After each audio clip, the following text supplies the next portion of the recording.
अपना दिल तू मिक्स बाय मां सती रिकॉर्डिंग स्टूडियो आतरा।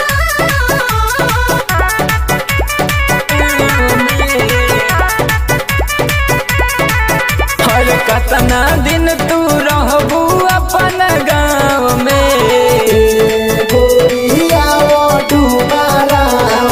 हर बाजेला पाएला तोहरा पाँव में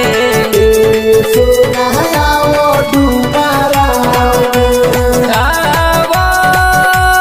डुमराव में बाजेला पायल पाँव में हर कतना दिन तू रहबू अपन गाँव में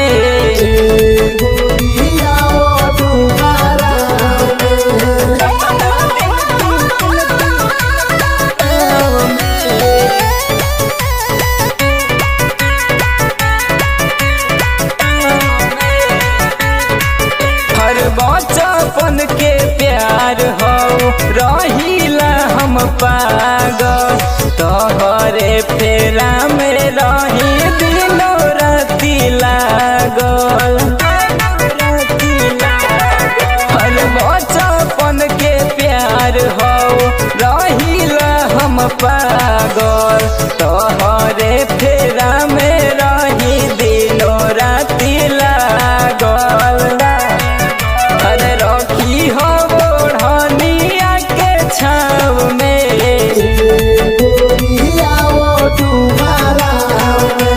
बाजेला पाएलो तोहरा पाँव में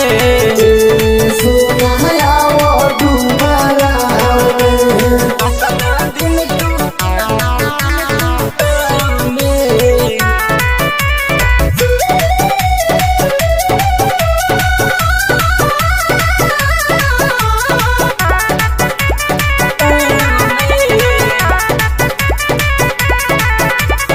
ओहेले महेंद्र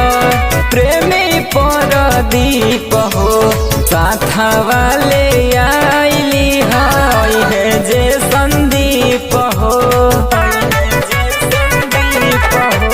कहेले महेंद्र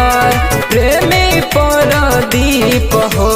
साथा वाले आइली है जे